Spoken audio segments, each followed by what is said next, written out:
Alright, hello, welcome back to Professor Layton and Diabolical Box. Last time we got a hamster, and then Layton decided to start actually exploring the mystery instead of whatever we were doing before. Don't know what's up with that, but...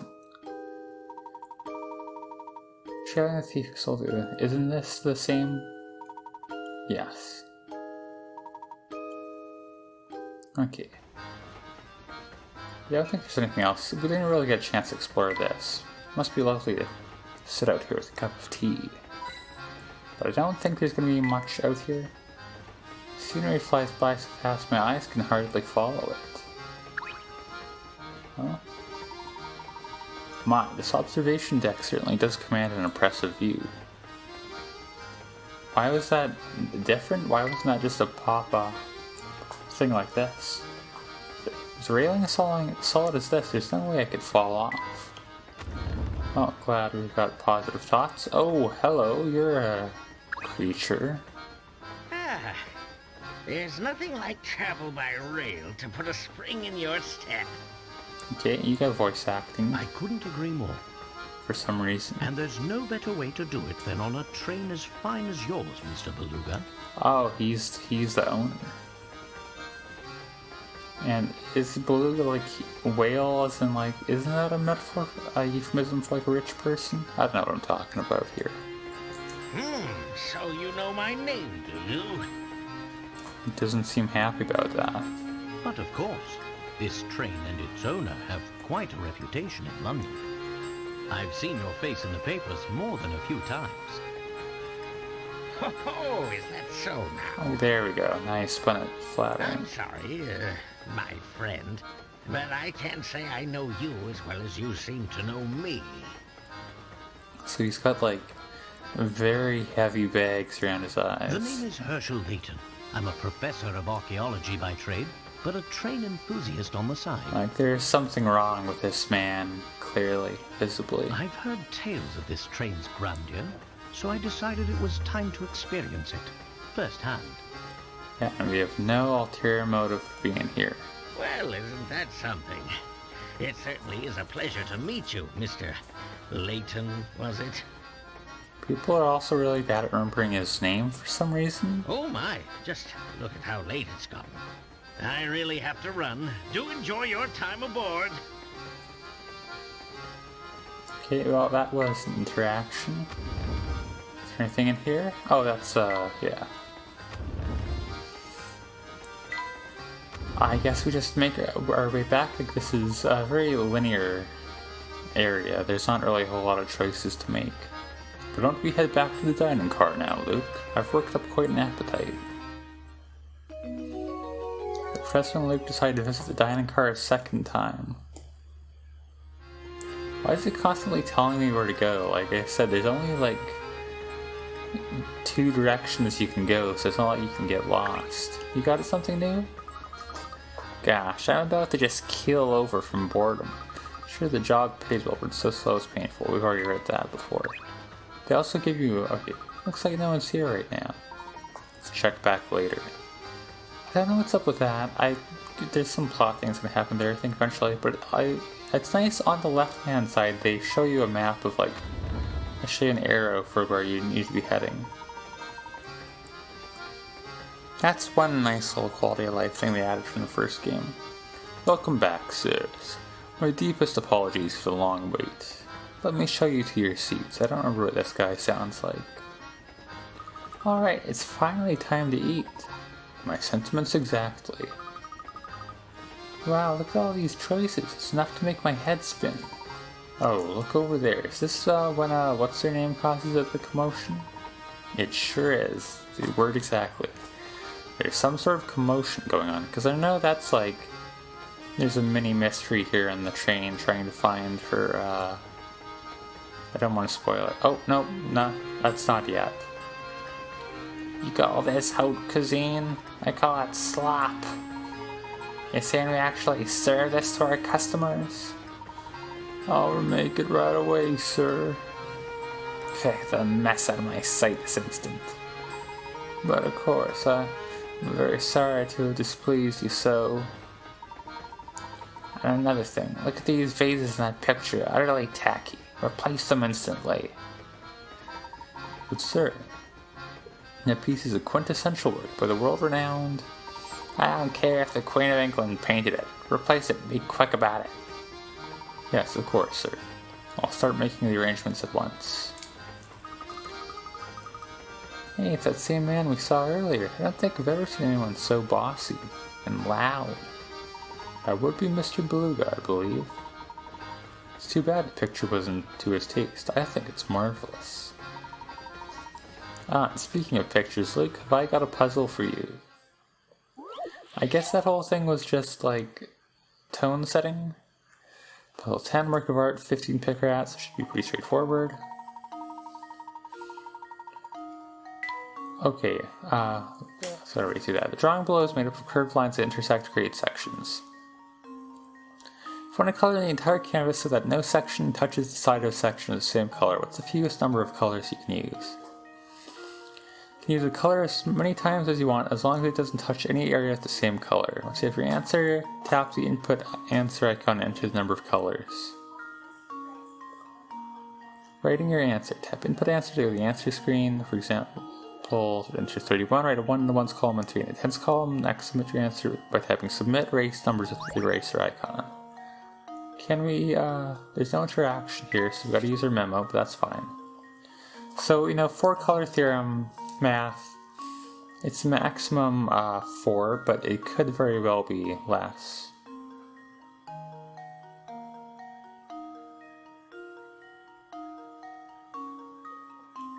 I think we start by just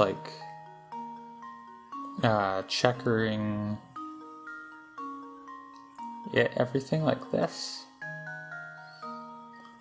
And then this one's gonna have to be 3, so it can't be less than 3.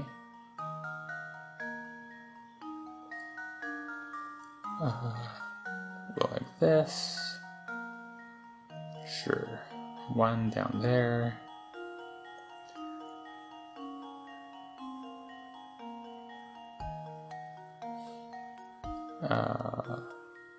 One here. I think it's 3, but we want to be sure here.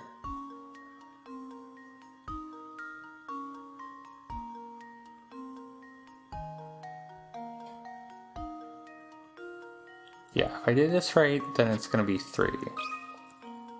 It can't be 2 because of areas like this, but like we said, mathematically, it can't be more than 4, so it's got to be 3, right? Let's see if this works. There we go. Perfect. Piece of cake. You love to see it. That's right. You'll need 3 colors to fill in the drawing. Most of the drawing can be done with 2 colors, but the one pesky area in the lower left corner requires a 3rd color to complete. Expertly solved, Luke. A puzzle like that and a lovely meal, I could use a break. Let's head back to our room. I guess so this was just like a way to abstract away their dining, I guess. Hello there. Sorry to interrupt your game, but there's something important you should know. As you progress through the story, I thought it was narrated by Granny Riddleton, but I guess not. When you progress through the story, some puzzles will disappear from their original locations. These puzzles are then moved to Granny Riddleton's shack, where you can solve them when you want. Okay, then here's the first set of puzzles to be sent to the shack. If no puzzles appear on the next screen, which I was pretty thorough, so I hope there isn't. It means there are no unsolved puzzles to send right now. Oh, I missed one, so that's pretty cool. It also means for some reason we won't be able to go back to where it was hiding. So maybe it was back in in the first part at Layton's office or at the dead guy's place, but Professor and Luke decide to return to their room in car 3. Do they though? Luke, let's stop by our room before we go anywhere else. Okay, sounds good, Professor. I want to go solve that other puzzle, but alright, if you're gonna push me back, I guess we're going back. Now, what do we have here? Okay, this is where this happens. This is what I was thinking about before. my sweet little boy. You've got to do something right this instant. Search the entire train. Now let's Chelmy here too. Madame, please calm down so I can understand the situation. Oh, Inspector Chelmy. I had no idea you were on board. If it isn't Mr. Layton, what are the chances, eh? Well, enough small talk. I have other matters to attend to, namely a missing boy. It seems this woman's child has gotten off to somewhere. I don't suppose you've seen him around. No, I don't believe I've seen any young boys. Odd thing to say here, but my little boy wandered off and he hasn't returned yet. I'm simply at my wit's end worrying about him. Gentlemen, I demand that you drop whatever it is you're doing and help me find my boy. She's been going on like this from the moment I walked in. I understand your concern, madame. My friend and I will be glad to lend you a hand in your search. I'll have the best chance of recovering your boy if we set out searching immediately. Yeah, that's exactly what I just said. Now go find my boy already. Tell him Mommy's worried about him. It seems the only clues we have left to go on are this shoe the tyke left behind in his name, Tom. I try to squeeze more details from the woman, but it's useless. She just keeps demanding I search the entire train. You get to see the shoe? Yeah, spoiler. It's too small for like even a baby. So what's up with that? I don't want to say the answer, but it's, you know, it's a stereotypical rich person thing. That's what I'll say. This is one of Tom's shoes. It's positively tiny, isn't it? Yes, I find it quite curious myself, Luke. What's strange is I don't think most children with feet that size can even walk yet. We got Tom's shoe. Tom's shoe, you can find items you pick up in the professor's trunk. So I guess that's the way of learning the inventory. Why is this a full mystery? Like, this is on board with, like, the Elysian box? While riding on the Military Express, Babette's little boy Tom manages to disappear. If the shoe he left behind is any indication, Tom must be a very young child. Where could a child that small wandered off to on his own? Professor and Luke decide to help search for Tom, Babette's little boy. I guess we talk to you then here, because you're just there? Certainly was surprised to see you on board, Inspector. May I ask what brings you here? During the investigation, we stumbled upon the late doctor's diary. Its pages detail the doctor's final days, which led me to this train. But since this investigation is none of your business, that's all I can tell you, Mr. Layton. Besides, right now, finding that lost child is my top priority. Ever since all I have to go on is a shoe and a name, this search will be an uphill battle. Luke and I would be glad to offer our assistance in the matter. Oh, I'm sure you would. I've heard about you, Layton. You've got quite the reputation for poking your nose into other people's business. For a missing person search, don't you just want as many people as you can get? Before I let you in on my case, show me your famous powers of deduction by solving this puzzle. Alright, what do you got for us? 20, the shoe store thief, 25. Oh, is this, okay, it's one of these. A woman in a shoe store pays for $30 shoes with a $50 bill. The clerk doesn't have change, so he goes to the next shop to break her $50 bill. He then gives the woman her change. A while later, the clerk next door comes to the shoe store complaining that the bill she got from the shoe clerk was counterfeit. The mortified shoe clerk gives the other shopkeeper a $50 bill of his own in apology. Both the woman with the fake bill and the shoes she took are gone. In total, how much did the shoe store clerk lose in dollars? So, we'll have clerk 1 here. The woman bought the thief and clerk 2. I think it's 80, but I'll make sure. So, Okay, that's bad. So the shoes is... Getting the shoes is plus 30 minus 30.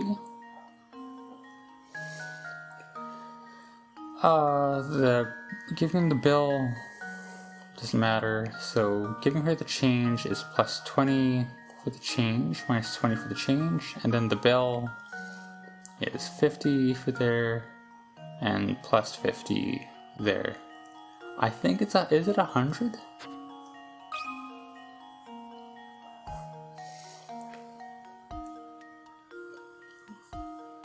Like, essentially he lost $50 by getting a counterfeit, and then lost another 50 by giving the other shopkeep Consider this 50 puzzle change. solved. It could just be 50 though. Maybe I'm double Well, counting. I suppose that's one possibility eliminated. That's probably what I did.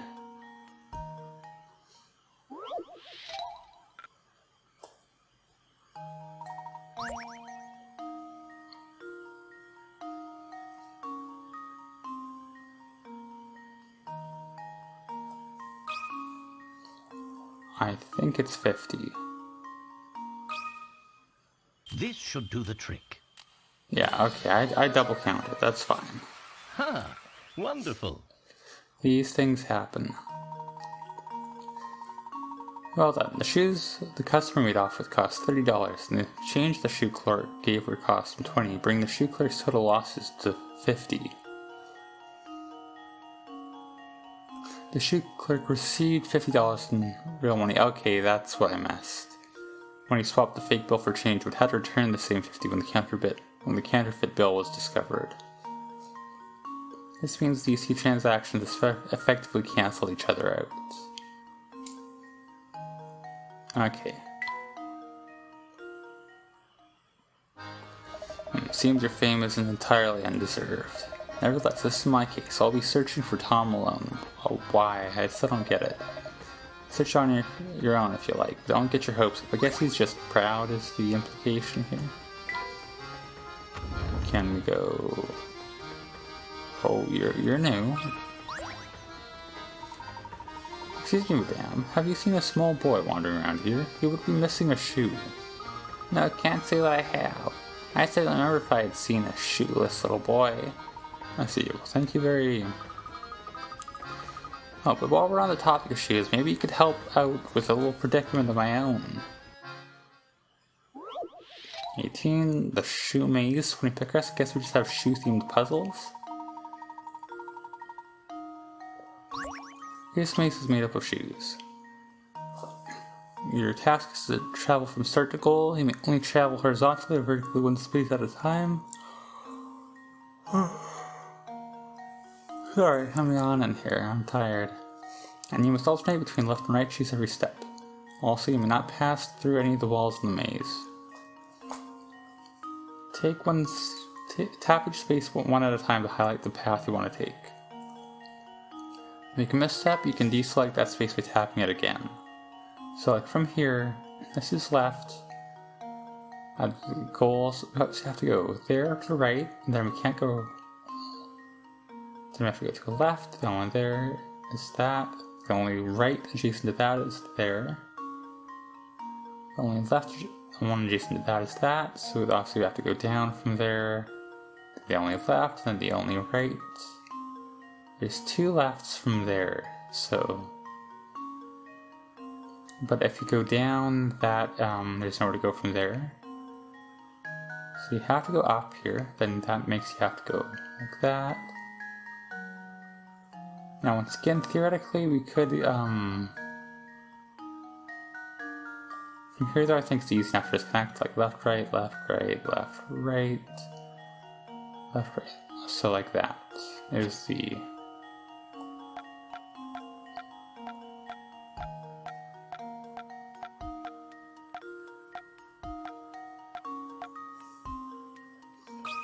Right? Consider this puzzle solved. Alright, there we go. Ha! Wonderful. And it's a lot easier to just work backwards to minimize the number of branches you have to think about. Good job, that was some pretty fancy footwork. Color me surprised. Got quite the noodle in that hat, don't you? Alright, and with that, we didn't read the journal at the start of yesterday. Okay, well, this was the start of yesterday. I'll try to remember reading Searching for Tom. That's started tomorrow. But view from the observation deck of the Multiple Express is simply breathtaking. The natural beauty of the land seen here is something one rarely encounters living in the heart of London. And gazing out over the land, time simply seems to slow to a halt. So I mustn't allow myself to sit idly much longer. It's time to return to our investigation of the Elysian box, which we have not done. Also, there's just a shoe there, which is kind of funny. Just there underneath the hamster. So, yeah, I get more of this tomorrow, I guess. Just wandering around, talking to people. I don't know what the triggers are to finish this, so I guess we just, like I said, it's all linear, so we just backtrack and see where it takes us, I guess. That will be next time. For now, as always, thank you for watching.